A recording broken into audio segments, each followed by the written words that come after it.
Hola, ¿qué tal? Buenos días, buenas tardes, buenas noches. Bienvenidos a esta clase en la cual vamos a empezar con tu segundo parcial. Vamos a trabajar en corrientes contemporáneas la cuestión de estrategias de aprendizaje. En esta cuestión de estrategias de aprendizaje, ¿qué es una estrategia? Andrea, sí, ya se ve. ¿Qué es una estrategia? Es un proceso en el cual se toman decisiones para alcanzar una meta educativa. Ojo, esa es una estrategia. La mayoría lo confundimos con alguna situación de metodología, lo confundimos con alguna cuestión de objetividades, cuando no es así. Estrategia como tal es un proceso. Cuando yo hablo que es un proceso, va a llevar una serie de pasos. Al llevar una serie de pasos, vamos a alcanzar sí un objetivo, sí una meta. ¿Y cuál va a ser mi objetivo o mi meta? Pues una situación educativa, porque ahí me lo dije, estrategia de aprendizaje. Lo más importante en esta estrategia de aprendizaje es lograr que el alumno desarrolle una autonomía. Esa autonomía que en algún momento en nuestro contexto nacional es muy complicado. Porque ustedes universitarios, hasta a nivel preescolar, estamos adiestrados, estamos educados a la condición de que el docente me tiene que dar lo que tengo que hacer. Literal. Porque en algún momento nosotros como adolescentes universitarios, los niños ni siquiera toman riendas propias de lo que quieren hacer. Por lo tanto, en esa cuestión, la estrategia de aprendizaje es que el proceso educativo me desarrolle una autonomía profesional. Este tiene que ser flexible, este debe tener propósitos claros y este debe de adaptarse a la contextualidad educativa donde estamos. ¿A qué me refiero? Tienes que adaptarlos al contexto educativo donde lo vamos a desarrollar. Para este punto vamos a ver dos partes importantes. La diferencia entre estrategia y la diferencia entre técnica. Son cosas muy diferentes, ¿vale? Por lo tanto, la estrategia es un plan de acción general. Ese plan de acción que te acabo de dar es un proceso que vamos a crear a través de esa planificación para poder tener un objetivo resuelto. Y la técnica educativa, una técnica en general, es una herramienta mecánica estructurada que vamos a utilizar para que nos ayude en la estrategia. La estrategia es el plan. La técnica es la herramienta auxiliar que me va a ayudar para mejorar la estrategia. Son dos cosas diferentes, pero cuando alguien te menciona en la escuela que es una técnica educativa y que es una estrategia educativa, son dos cosas diferentes y en su mayoría las comprendemos que son idénticas y no. La estrategia son los procesos, es el plan. La técnica en su totalidad va a ser la herramienta a usar.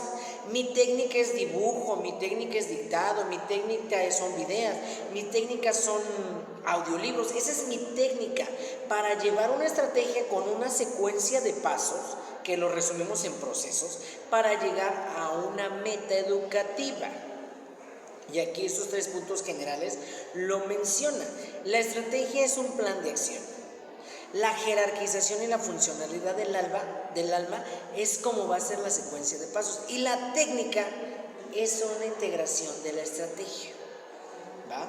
Espero no tengamos ninguna diferencia entre estos puntos. Porque al final, ¿qué es lo que me pasa, maestros? Cuando son conceptos claves, como por ejemplo esos conceptos claves tú los haces a un lado y a ti se te olvida y los revuelves y no sacas el punto de querer buscar esta situación. ¿Cierto? Entonces, grábatelo. Estrategia y técnica no es lo mismo. Son cosas muy diversas y muy diferentes. ¿Va? Para ello, necesito yo hacer una estrategia cognitiva. Cuando hablamos de cognitivo, estoy hablando de situaciones neurológicas. Estoy hablando de procesos de retención, de memorización y de comprensión. Va. Entonces, si yo sé que la estrategia va a ser una secuencia de pasos o un proceso estructurado para llegar a una meta, voy a decir que entonces la estrategia cognitiva son procesos que me van a organizar una información de manera significativa. Esa manera significativa es que lo vamos a poder aplicar dentro de su contexto real. ¿Cuál va a ser su contexto real? Su vida cotidiana. Pero ojo, generando un proceso de pensamientos críticos. Por eso es cognitivo. Esos pensamientos críticos, Esos procesos cognitivos me van a permitir identificar que el alumno va a cuestionar lo que va a comprender, va a cuestionar lo que va a conocer. Perdón, disculpa. Entonces, en este punto, las estrategias cognitivas son los procesos que me van a permitir agregar información que ya teníamos a una manera más significativa. ¿Cómo?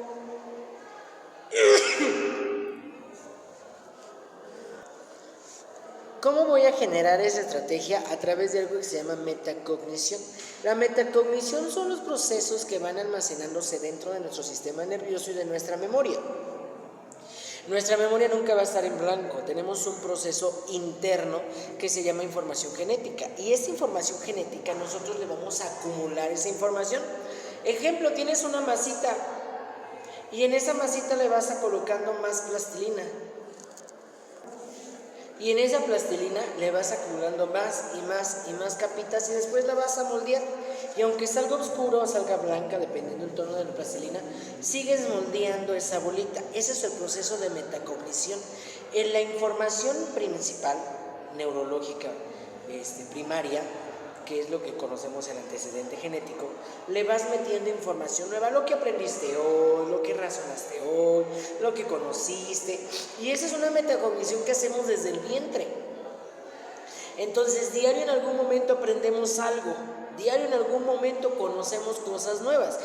¿Y qué vamos a hacer entonces? Una estrategia, una serie de pasos para que todo lo que hayas aprendido lo ordenemos, y que el día de mañana en algún momento a ti te digan qué es enseñanza.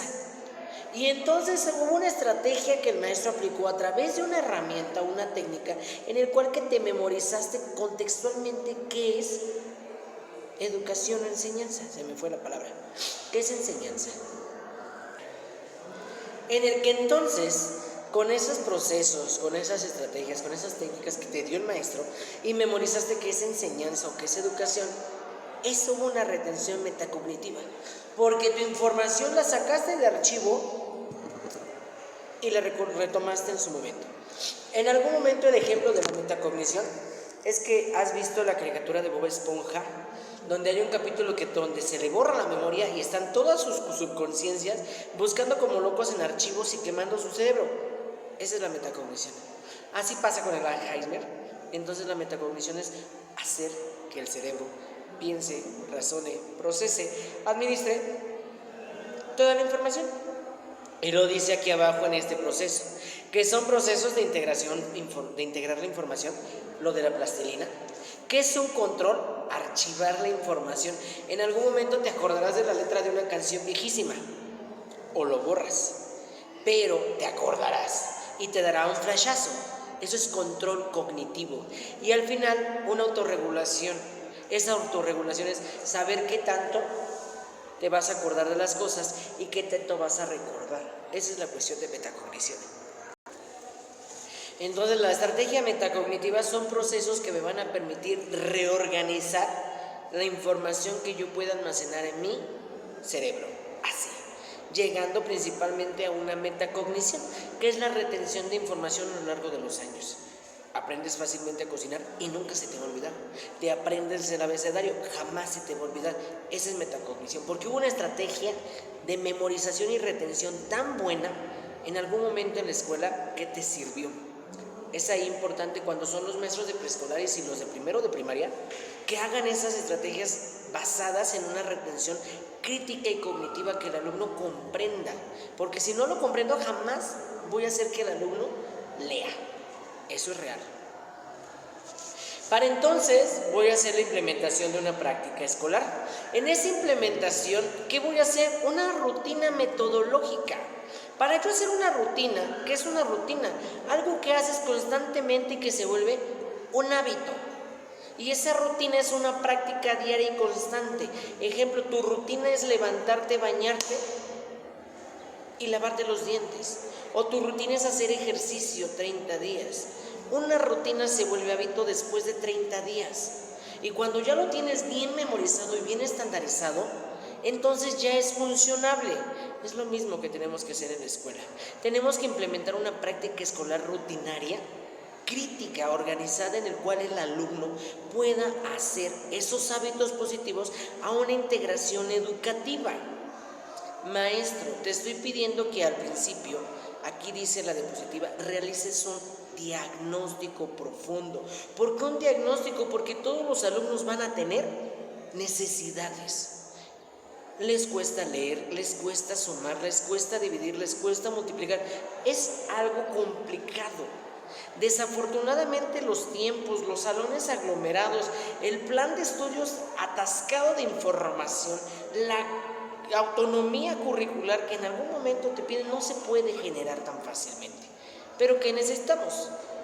Dar un modelado en la docencia. ¿Qué es modelado? Que tu información impacte al alumno, para que tenga un proceso metacognitivo, para que al final ese impacto que tú hiciste es a través de una rutina. ¿Te acuerdas de tus maestros que te enseñaban ortografía diaria? O los maestros que te enseñaban caligrafía. En la actualidad están vetadas esas cosas de dictados, de repeticiones, de planas, de caligrafías. Sí están vetadas, porque era una rutina tradicionalista. Entonces, ¿cómo lo vamos a transformar a una rutina metodológica estructural moderna? Si al final somos mecanizados, tan mecanizados que seguimos trabajando un cuaderno. Por lo tanto, maestro, esa práctica, primero que nada, para hacer una implementación necesitas un diagnóstico, y en ese diagnóstico vas a identificar cómo vas a dar tu clase. Ese es el modelaje guiado, ese es el modelamiento guiado. ¿Ok? Es el cómo dar tu clase. Entonces, en el diagnóstico voy a identificar las necesidades de mi alumno. Al identificar las necesidades, entonces yo ya tengo que hacer una estrategia, tengo que hacer un proceso para que el alumno comprenda. ¿A través de qué? Diferentes formas de ayudar la clase. Diferentes formas, como es el dictado, como es la repetición, como es la memorización. Ya son las técnicas, pero tu forma es lo que da. Para después de eso, aquí lo estoy diciendo en el punto 2 y en el punto 3, puedo hacer a través de herramientas, a través de técnicas como los mapas conceptuales o como problemas reales. Problemas reales no 2 más 2, no. Problemas reales en el cuales el maestro tiene 5 alumnos, reparte 3 y le quedan 2. Ejemplo, ¿vale? Que sean más vivenciales. Y al final generar una práctica efectiva. Tu chispa es la práctica efectiva. La forma en cómo les expliques las cosas a los alumnos es la forma en cómo lo van a retener. Por eso es importante lo que puse entre comillas. La integración curricular vincula contenidos con realidades para un desarrollo potencial integral. Maestro, no todo es un mundo de rosa. Maestro, no todo es una fantasía, ¿cierto? Pero al final, la cuestión de tu desarrollo educativo es que tiene que ser con base a la realidad, con base a lo que tienes y con base a lo que tú tienes que dar. Esa es la implementación de la práctica escolar. Y en esa implementación, ¿qué funcionalidades vamos a tener nosotros? Primer punto, tú ya no eres un instructor, maestro, tú ya eres un guía, porque te estoy pidiendo desde el principio de la diapositiva que mencionemos que somos autónomos educativamente. Tienes el plan de estudios, tienes el temario, tienes el plan curricular, tienes el contenido, sí, maestro, pero al final da el tema, que investiguen, que cuestionen, que hagan diálogos, que hagan lluvias de ideas, que abran un debate, y esas son técnicas. Todo estructurado referente a mi estrategia educativa, ¿vale? Entonces, como somos un guía y mediadores, solo vamos a hacer la parte de guiar el camino, no instruirlos, no decirle que rojo es rojo, si al final su rojo es más rosa o si su rojo es más negro, pero llega un proceso y en algún momento tenemos esos maestros cuadrados mecanizados que no hacen una guía, hacen una instrucción, y esa instrucción ya es algo rutinario de la época pasada, ¿vale? ¿Y qué permitimos? Hacer un pensamiento. Hacemos un pensamiento crítico donde el alumno cuestione lo que tiene importante en su conocimiento. que cuestione qué le sirve y qué no le sirve. Ya que sabemos que nosotros vamos a ser un guía y no un instructor o no una cuestión tajante, ahora el alumno es el protagonista activo. ¿Qué es activo? Que todo el tiempo esté despierto, que todo el tiempo esté de pie, que todo el tiempo cuestione. No lo queremos que esté sentado escribiendo planas o escribiendo apuntes, eso no, porque debe de construir su propio conocimiento. ¿Cómo vamos a hacer que construya su propio conocimiento? Explorando, corriendo, saltando, gritando. Maestros, hay que quitarnos esa cuestión tan tradicionalista que es el mandar a tener una conducta adecuada. Esa conducta adecuada de sentaditos, piernas caretas, ya no funciona, maestros. En la actualidad los estudiantes ya son diferentes a como tú estuviste en la escuela. Imagínate, en mi temporada éramos más cuadrados, no podíamos ni movernos ni respirar.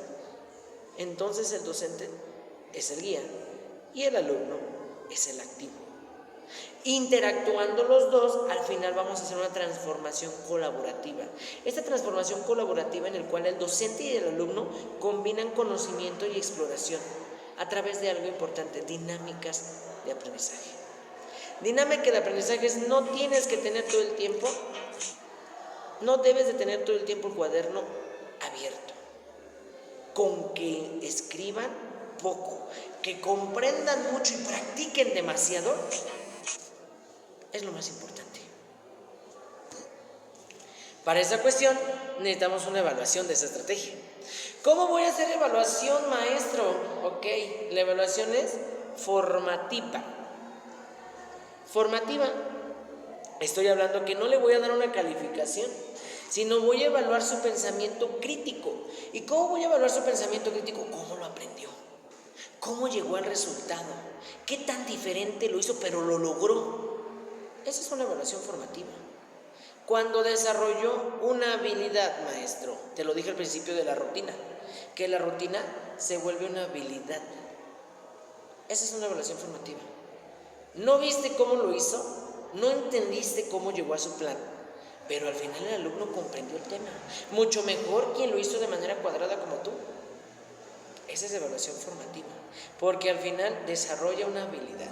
En esa habilidad, como todo, debe tener un pensamiento crítico, y ese pensamiento crítico va en el seguimiento.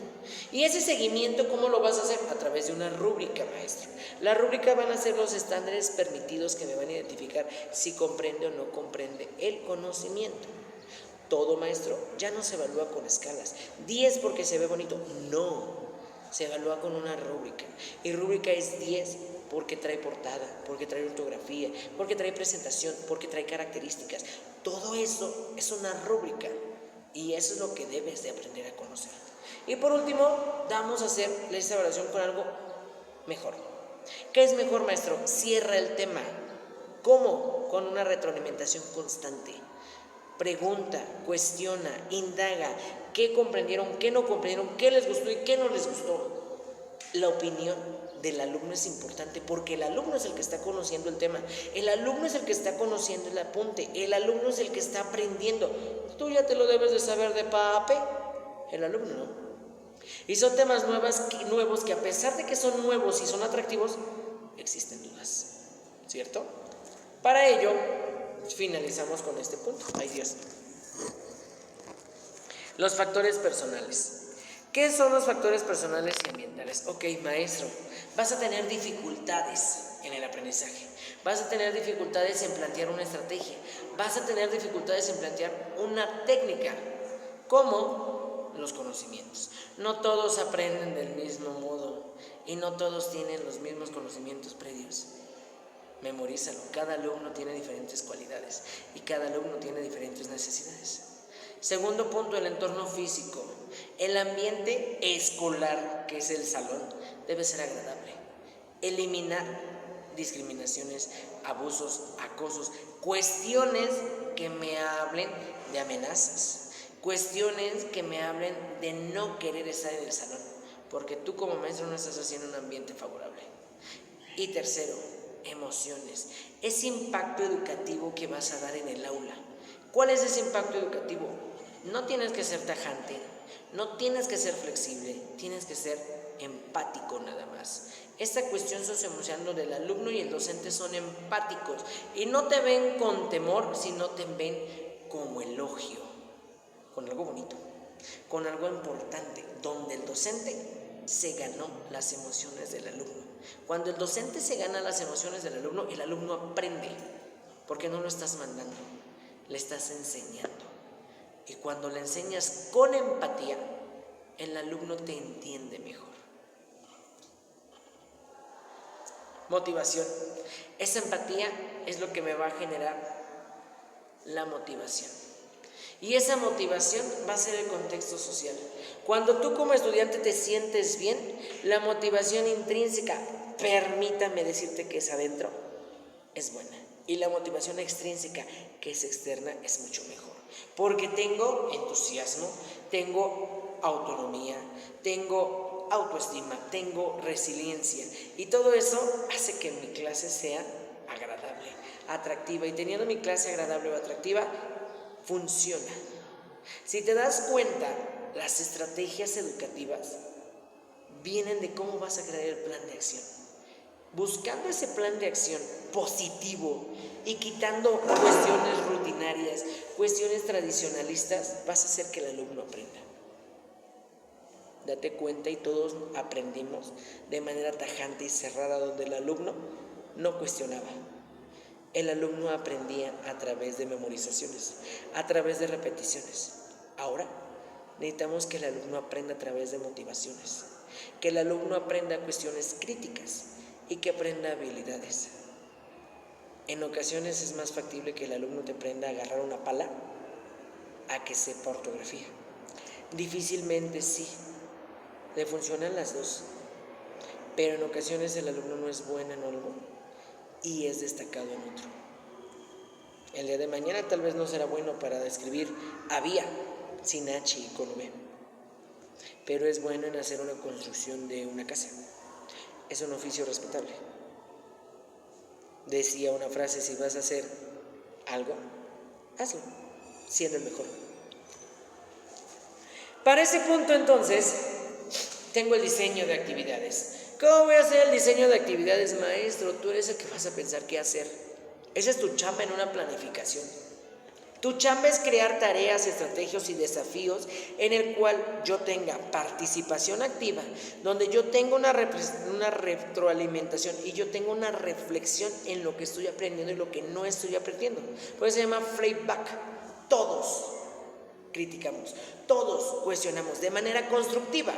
Ese es el feedback. Trabajo en equipo. Al final, esas actividades de trabajo en equipo me van a permitir que tu estrategia educativa sea favorable. Sí, me doy a explicar ahí, para que al final tu maestro hagas un ambiente colaborativo. Y ese ambiente colaborativo, ¿cómo lo vas a hacer? En intercambio de ideas, en tener diferentes opiniones para resolver un conflicto, en aprendizaje entre pares. Ese es feedback. Maestro, trabaja en equipo. Es lo que te pide la nueva escuela mexicana, es lo que te pide el nuevo sistema, que trabajes en equipo. ¿Cómo se le llaman? Actividades, se me fue el nombre. Comunidades escolares. Esas son las comunidades escolares. Intercambio de opiniones, intercambio de ideas. Bueno, para eso, ¿cómo voy a clasificar las estrategias educativas regresando a este punto? 1. Organizadores gráficos. Maestro, no hay apuntes. Organízalo con mapas, organízalo con estructuras fáciles, facilísimas, esquemas, mapas. Todo eso es una técnica. 2.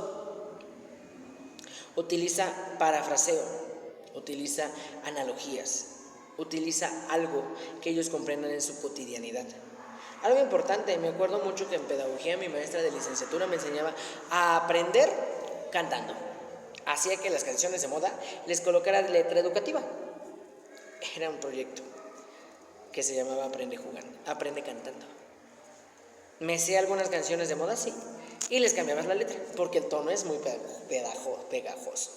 Y memoria significativa, la retención a largo plazo. Esa retención a largo plazo son actividades que vas a hacer rutinariamente para hacerlas algo de habilidad, ¿vale? Maestro, esta es tu chamba.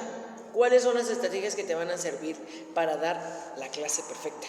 ¿Cuáles son las técnicas que van a servir para que tu alumno le atraiga la atención? Y finalmente, para resolver problemas, ojo, la lectura no hay que dejarla atrás y tú como universitario no la tienes. 2 pasos para resolver problemas complejos. Con problemas complejos son cuestiones matemáticos. Y último, pensamiento crítico en la vida real. Cuestionar cómo lo haría él en vez de darle la respuesta. ¿Cierto? Como te lo mencioné al principio, el aprendizaje significativo es un aprendizaje crítico, en el cual hay que ver las condiciones de su vida, las condiciones de su entorno y las condiciones de sus complejos. Para ello, todo esto me permite trabajar una situación. Por último, te voy a dar el modelo Weiss-Kid-Myers. Este modelo es administrativo, pero al final te permite organizar, elaborar y crear ensayos para clasificar técnicas cognitivas, creando una función cognitiva, donde el aprendizaje se vuelve cognitivo y metacognitivo. Ya te expliqué qué es. Para que al final tú elabores una estrategia diferente. Esa estrategia diferente es lee, comprende, analiza y ejecuta. Eso es Weiss-Myers. Es algo estructural de manera administrativa que funciona en las escuelas, ¿vale? Revísalo total. Uno de estos, esto es tarea de plataforma para que lo vayas checando, ¿vale? Dudas, cuestiones y demás, estoy a tus órdenes. Cualquier cosa nos vemos. Suerte y hasta la próxima.